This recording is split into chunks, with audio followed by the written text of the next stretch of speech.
Credit limit increase. What do I do? That's what I want to talk to you guys about, so stay tuned. My name is Jay, and welcome to Ask a Debt Collector. Now, I've been in the debt collection industry for over 15 years. I've done it all, from skip tracing to collecting to management, and I've owned 2 debt collection agencies. For the past 8 years, I've been the go-to guy for friends and family for questions regarding debt and credit, and now I want to be that person for you. If you have any questions, put them down in the comment section. I promise I'll answer those questions. Let's go. Credit limit increases can happen in one of two different ways. Either you request a credit limit increase, or the bank automatically does it for you. Once you get the increase, one of the things I remember with my wife at one point when we were only at $3,000 worth of credit, and then eventually we got up to $50,000 worth of credit. I remember she was saying, so what do we do with this credit? What happens now? So I want to talk a little bit about some of the things that'll happen once you get a bank credit limit increase, and some of the smart things to do with regards to that. So let's talk about that now. The first thing you need to understand is when a bank gives you a credit limit increase, they're not doing you a favor by doing so.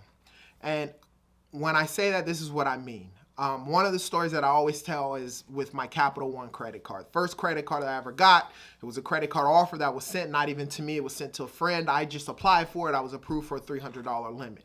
That credit card I had maxed out immediately.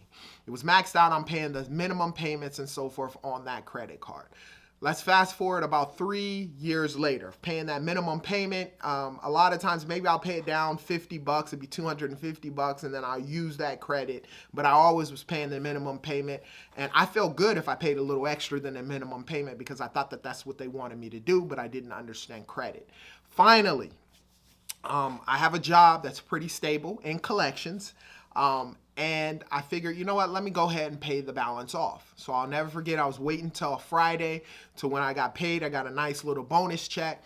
And I was like, you know what, I'm going to just pay this credit card off. I go online to pay the credit card off.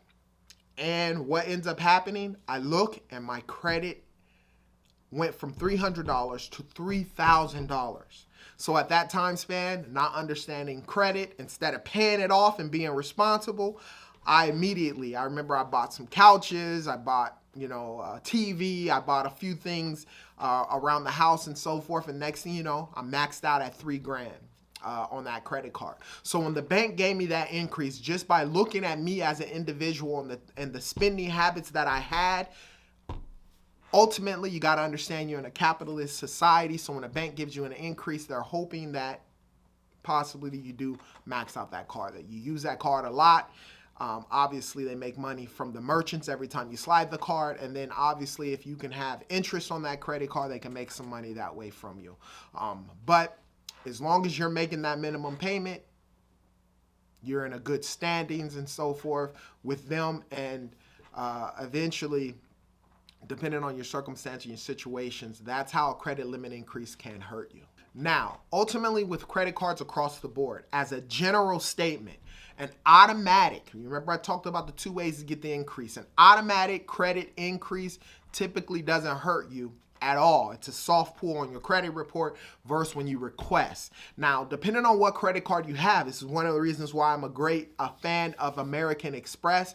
Once you get in their family, I've applied for new credit cards as well as I've asked for credit increases, and it's only been a soft pull. With some of the other credit cards, the major credit cards, once you ask for credit increase, they'll do a hard pull before giving you the money because they want to see what's going on with your credit before giving you the increase. So understand, when they automatically do it across the board with credit cards, typically it's a soft pull. When you request, typically it'll be a hard pull. And if you're constantly asking for credit increases with a hard pull, then those are inquiries on your credit report, which in fact will drop your FICO score. One of the things that I've had clients do is a credit increase would actually come across on an automatic situation.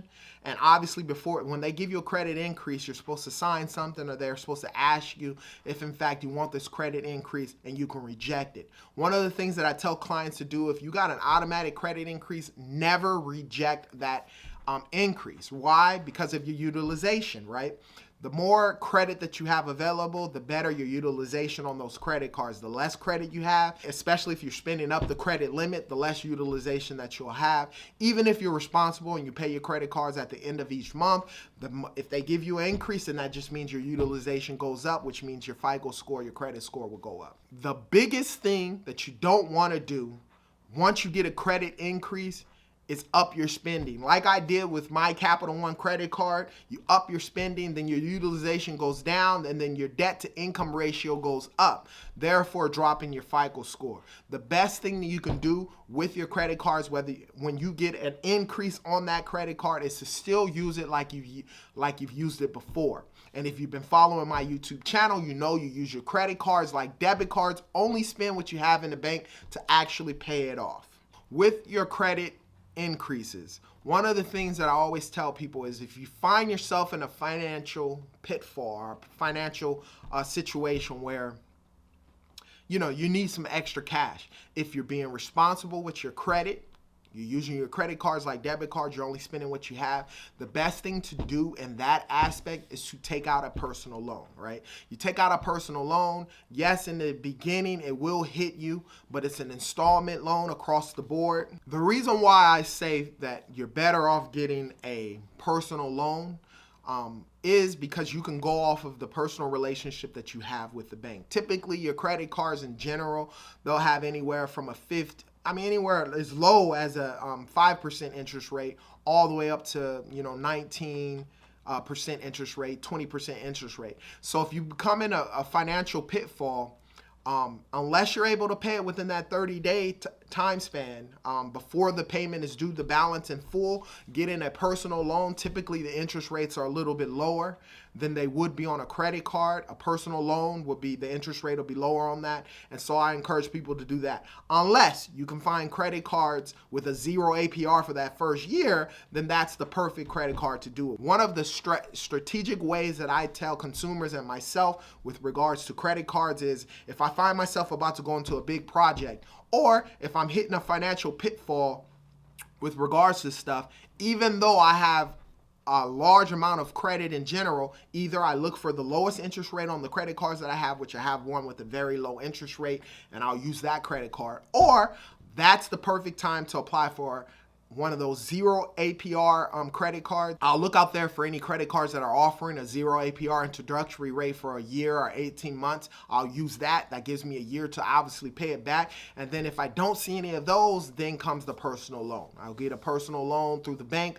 I'll leverage my relationship with the bank that I have, and because I'm so responsible with all my credit cards, they'll give me a personal loan and the interest rate will be lower. The numbers always have to make sense, right? Sometimes emergencies happen. I know, I've been through them. I had clients go through them.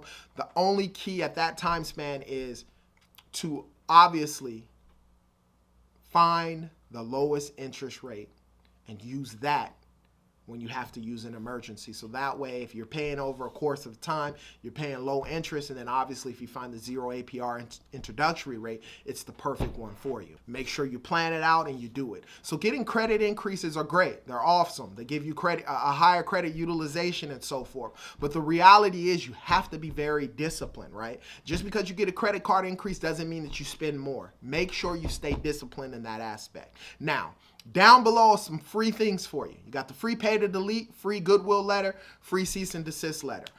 Also, there's a free 30-minute credit repair consultation you will have personally with me with regards to going over your credit. That's an investment I always tell every single person that you need to have within yourself.